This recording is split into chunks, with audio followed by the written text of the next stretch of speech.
in Vegas, Cinco de Mayo weekend on Saturday, May 7th, exclusively on DAZN pay-per-view. Couple of notes from what each fighter was saying up there on the dais. Canelo, first and foremost, glad to be back with Matchroom and DAZN, and flatly stated he likes challenges, not just in the ring, in all aspects of his life. And for Demetrius Bivol, the reigning WBA light heavyweight champion, he wants people to see his skills. This is the chance to deliver on a global stage. Obviously, a terrific financial opportunity, but from a competitive standpoint, maybe the ultimate opportunity for a boxer in this day and age. For context, Eddie Hearn is about 6'5". Demetrius Bivol is listed at about 6'1". Canelo, he's listed at 5'9" on his box rec. But let me tell you, Canelo's about 5'7", maybe 5'8", give or take. Street Controversy with Fight View 360. Now, we're not always going to agree. You know, your opinion is your opinion, mine is mine. And what I'm about to say is going to ruffle some feathers. I think that Canelo is on his way to having an overall better career than Floyd Mayweather, right? Now, it's nothing wrong with retiring undefeated. Floyd Mayweather has had a hell of a career, great career, and technically, even though his exhibitions, he's still fighting. In fact, it's right now, what's today's date? May the 3rd? May the 3rd, Tuesday. This fight's this weekend. Demetrius Bivol taking on undisputed 168-pound champion Canelo Alvarez. Canelo Alvarez has all the belts at 168. Now he's going after his run at 175. Remember, he beat Sergey Kovalev. We're going to talk about that later on in the video. But now he's trying to capture a second title in that division, and it's looking like he may be going I'm going to say it. I believe he's going for undisputed. In December or so. Okay. Let's run down the timeline.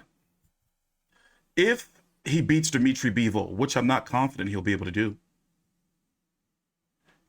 he'll have the WBA title at 168 pounds, 75 pounds. Remember, he had dropped the WBO after he had beat Sergey Kovalev a few years back, nearly.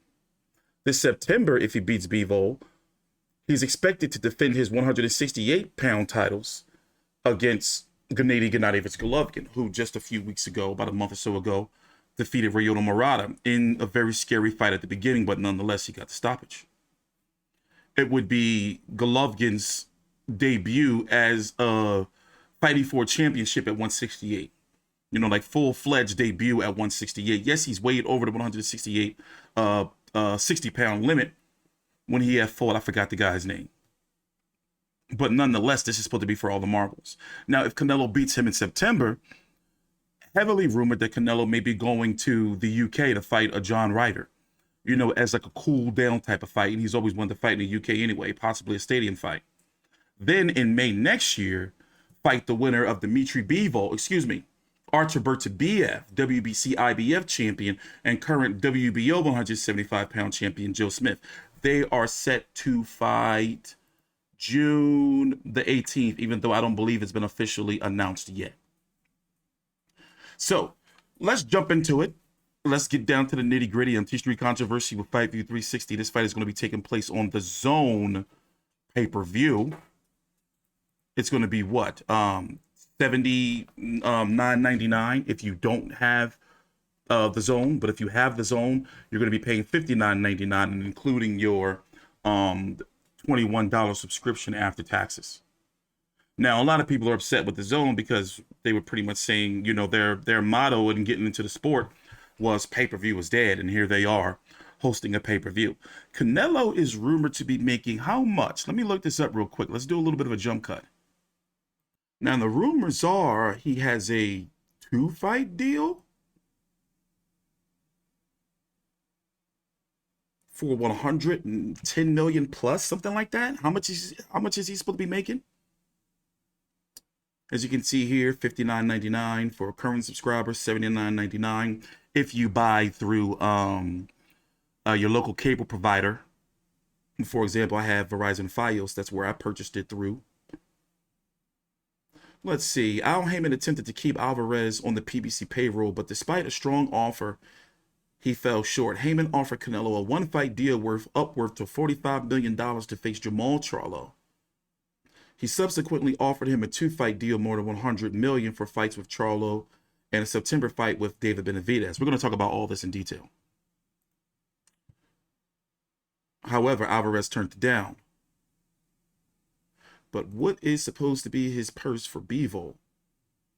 Remember, he had that 10-fight contract that would have been worth $365 million. You know, looking back now, you know, it worked out for Canelo not to be bounded to that, because now, look, he can bounce around. He's not exclusive to the zone. Alvarez, 4-division champion, could earn as much as $100 million altogether for 2 fights with Bivol and Golovkin. So from my understanding, from my understanding, isn't it pretty much like he's getting, you know, he's supposed to be getting more money with the zone than what Showtime offered? But of course, his fights on Showtime would have been pay-per-view as well. Me personally, I've been on the record that I would love to see him fight Jermell Charlo and David Benavidez. But if he's fighting Bivol, you know, and Golovkin, me, you know, to close out the Golovkin saga, you know, I think, you know, I'm all for that. I'm not saying that I really want that fight, but I'm all for it. I get it. Close out the saga. You know, people think that, you know, he won and you won. Make sure you make it, you know, definitive. Go in there and beat his ass. Me personally, I think it's going to be a tough fight again. May go the decision, but you can't knock people's thoughts when they say, yo, Golovkin might get knocked out and Canelo is clearly the favorite.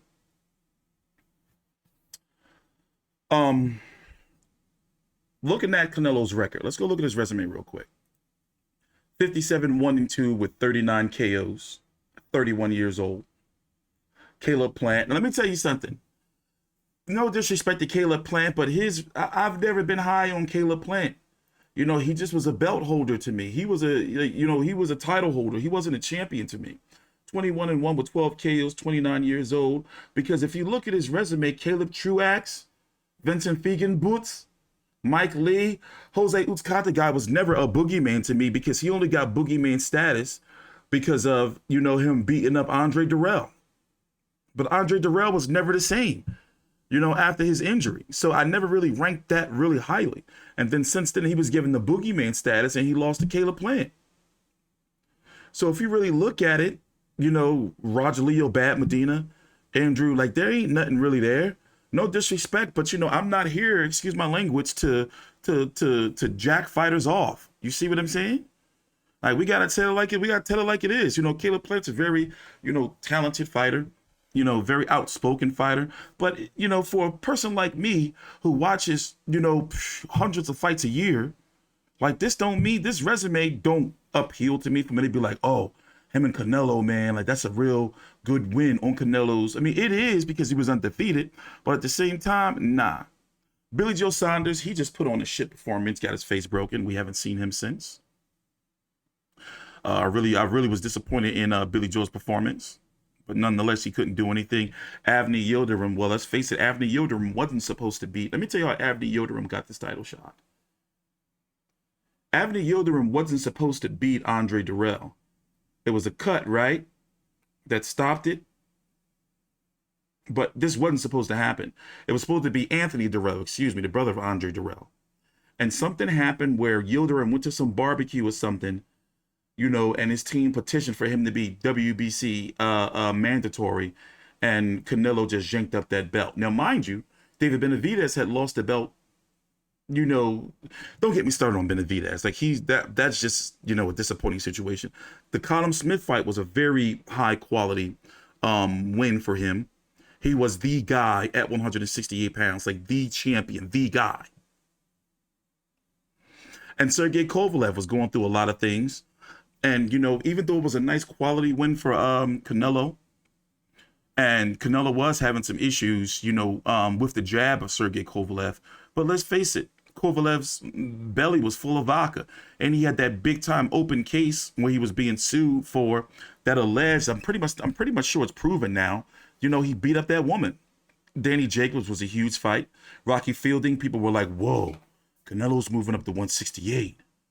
Oh man, we never thought he would be there. That was a feeling out, you know, type of fight to see how he would look in the division. Very smart matchmaking.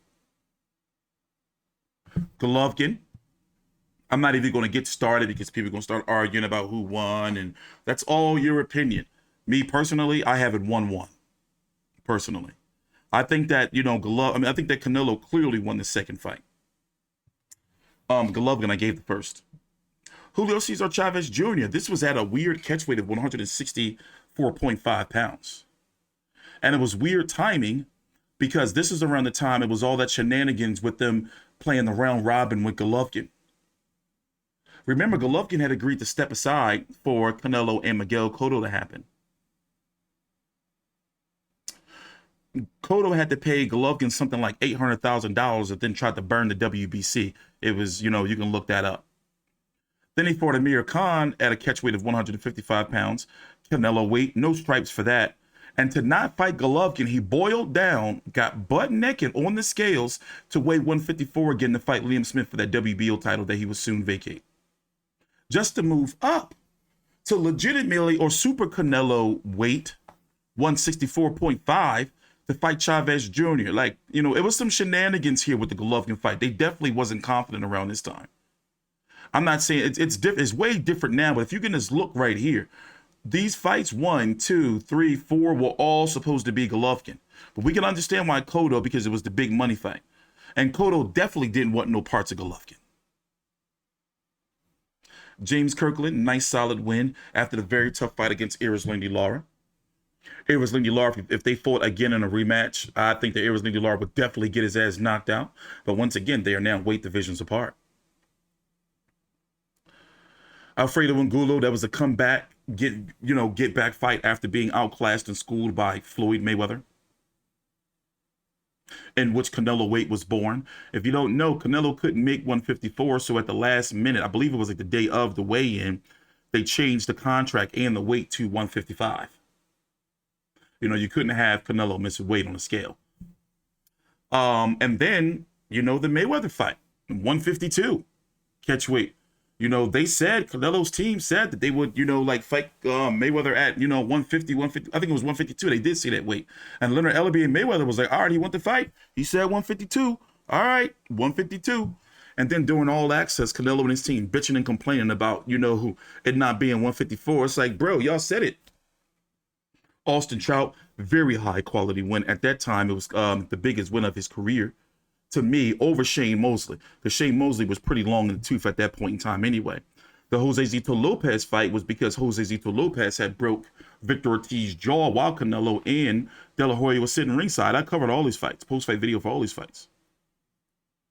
We're not going to go all the way back to Kermit Citron and Alfonso Gomez when Ryan Rhodes and Matthew Hatland, Injao and Baltimore. This is when HBO was really, really building him up. That's a great resume, bro. And now on his way to 175, but I don't think that he'll be able to beat Bivol. I'm not like, if he does, I'm like, I'm already sold on Canelo. Canelo's great. But let's be honest, this is a full-fledged 175-pounder. There's no catch weights. There's no type of rehydration clause, from my understanding. And this dude is a young boxer. He's not a boxer that has any type of vices. His life is boxing. He can box. He's got the height, the reach, like he can box. You can look at his resume and say, yo, Umar Salamov, man, I covered that fight. Craig Richards, man. Lennon Castillo, man. Joe Smith Jr. rung his bell. Man. Jean Pascal, Isaac Chilimbo. You can look at these fights, but mostly because a lot of people don't want to fight him. But now he's got the big payday. Like, dude is good, and he's a very, disciplined fighter. If he just, put it this way, here's the thing. Canelo's had issues with the jab. Golovkin is not really known. Yeah, he's got a power jab, but he's not known to fight off the jab. This is where I feel Bivol can excel because he can put together, he can stay poised and not remain in the pocket, keep moving, keep it in the middle of the ring. High ring IQ. The dude is good. Really, really good. Especially if he chooses to fight off the jab. And then you have Joe Smith, 28-3 with 22 KOs. God bless him, the common man. Knocked Bernard Hopkins out of the ring at one point in time. But, oh, by the way, take your time out. Like the video, subscribe. I am T Street Controversy with Fight View 360. We're going to be here this weekend covering the card. Canelo versus Bivol for the WBA Super, the only WBA title at 175 pounds. $79.99 on pay-per-view if you don't have the zone. If you have the zone, you buy it through the zone. $59.99. The undercard is kind of underwhelming. We lost a fight that I was really interested in. Filip Hrgovic, IBF, IBF, highly ranked contender to fight Zhilei Zhang. For some reason, I know I want to joke about it so bad, and I know I'm not supposed to, but for some reason I want to call him CCP Zhilei. No, that's not right. But I just had to get it off my chest. Take a time out, like the video, subscribe, and let's move on. Here is the undercard. Now, take the main event out. When I like to view an undercard of a pay-per-view, when I want to give it my little preview, I like to think like, okay, what fights that if you take Bivol Canelo off of the main event, could the co-feature hold its own?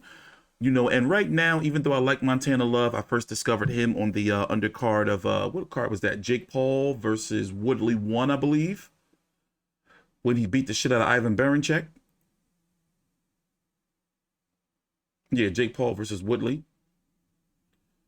That was Woodley, Jake Paul, Woodley 1, right? Yeah.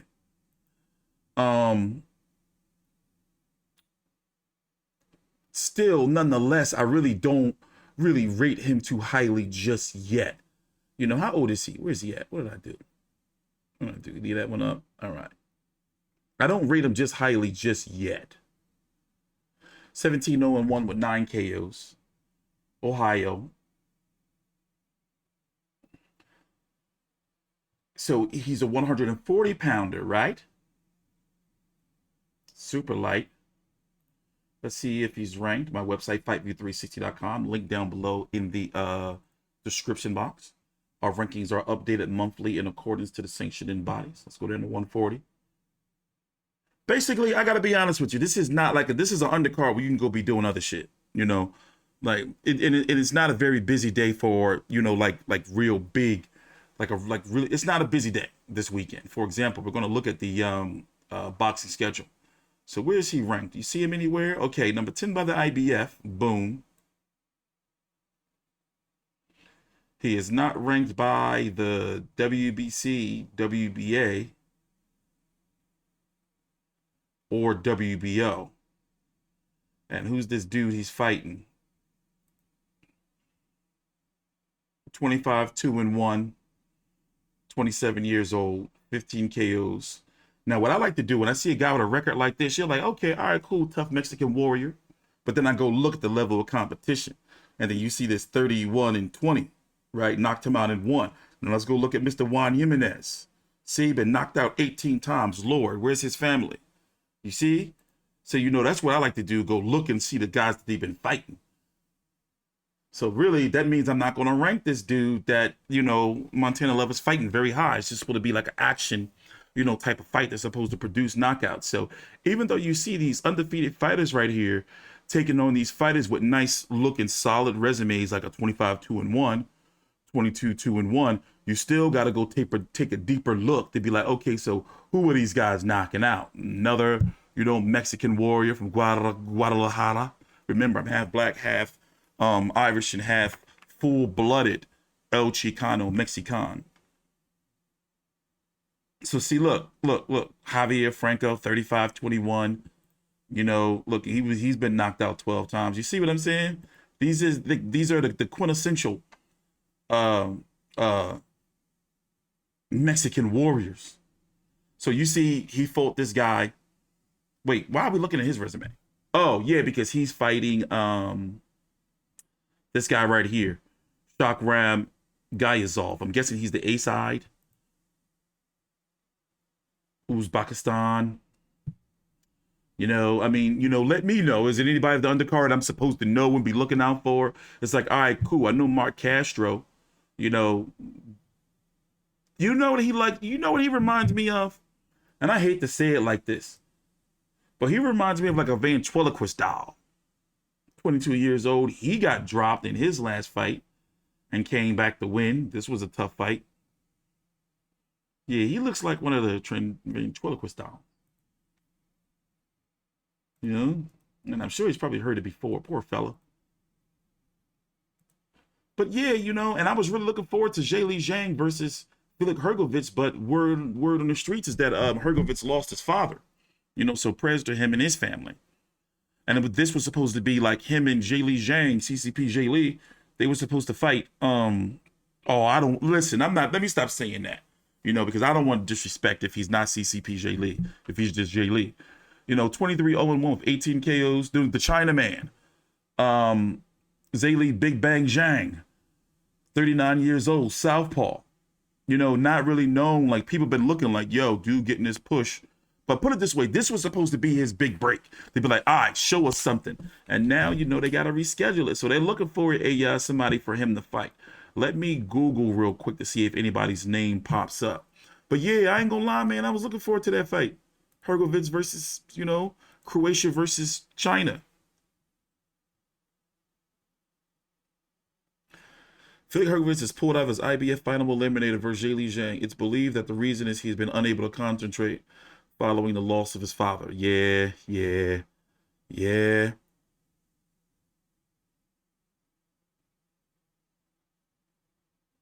Yeah, and I don't see any names circling about.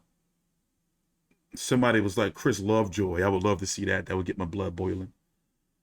But outside of that, ain't really nothing on the undercard, ladies and gentlemen. Ain't nothing there. Let me see what the process is on DAZN to be able to buy the fight. By the way, we're going to be covering this fight all week. I'm going to get you the fight week schedule up. Here it is. Let's see. Hold up. Let me see something real quick. Nah, I don't know. Let me tell you what I did. I purchased it through my cable subscriber, Verizon. Because I don't trust them. I don't want the website to be crashing. No, none of that shit. It's like, bro, like, y'all outrageous. Let's see what the schedule is. Like, I was feeling that whole pay-per-view was dead shit. Grand arrivals are tomorrow. The press conference at 4 p.m. Eastern, so we're going to be here streaming that on Thursday. Friday, also at 4 p.m. Eastern, is the weigh-in. We're going to be streaming that too. Saturday, the main card starts at 8 p.m. Eastern. The live prelims start at 3:15. So it's going to be a nice hefty day of boxing. Let me go and check Dan Rayfield's boxing schedule to see what other boxing event. I pay $6 a month for this. Best boxing schedule on the web. You can, read it for free. I think he keeps it open.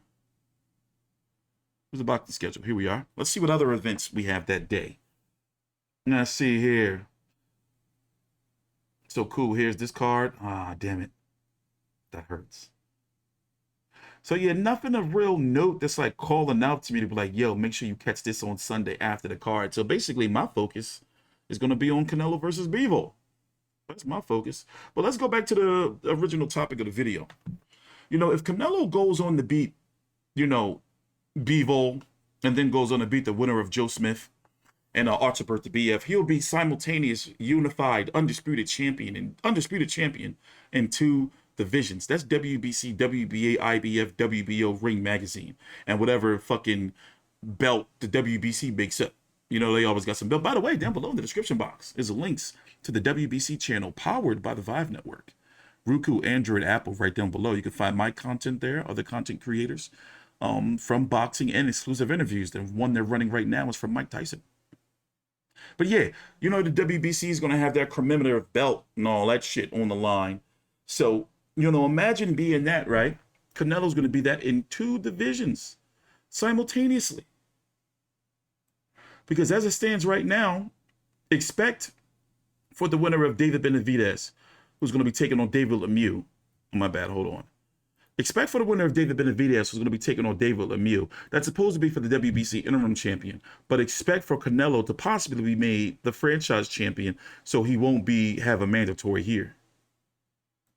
Right now, Canelo's mandatory for the WBA is John Ryder. Remember, if that happens in December, boom, he fulfills his mandatory obligation. He has no IBF mandatory as of yet, not right now. And Zach Parker versus Andrade is supposed to be the WBO mandatory, but Andrade just got injured. That fight just got postponed, and don't expect for that mandatory to be called for at least a year.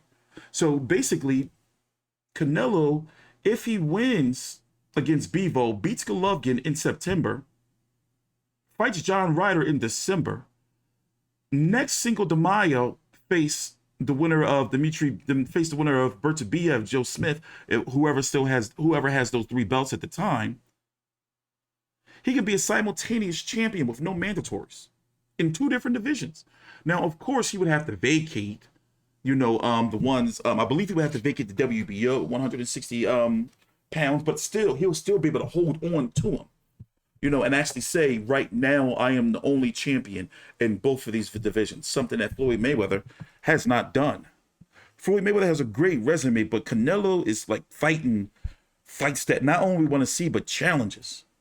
Now, it remains to be seen if he's going to fight David Benavidez or Jermell Charlo. In my opinion, them dudes got to fight each other, especially when you got Jermell Charlo fighting Soluski. And this is not a Jermell Charlo video. Jermell Charlo and his team did try to secure Jaime Munguia, but Golden Boy and their side fucked it up. That's pretty much well known. But still, they got to do something, because what if Canelo then goes on to set his sight, as he already did, and he petitioned for the WBC to allow him to fight Makabu. Now, he should be able to beat him, but still, nonetheless, he'll be fighting at cruiserweight. Floyd Mayweather, 130, 135, 140, 147, 154, 5-division champion. Canelo, 154, 160, 168, 175, then cruiserweight, 5-division champion. He will be undisputed in 2. You can't, that's facts. And then if he goes on to fight David Benavidez and Charlo winner, or either both of them, what more can you say? He's cleaning out divisions and fighting the best of the divisions. Now, and then people are going to say, okay, well, he's got to fight Andrade, but Canelo's not going anywhere anytime soon.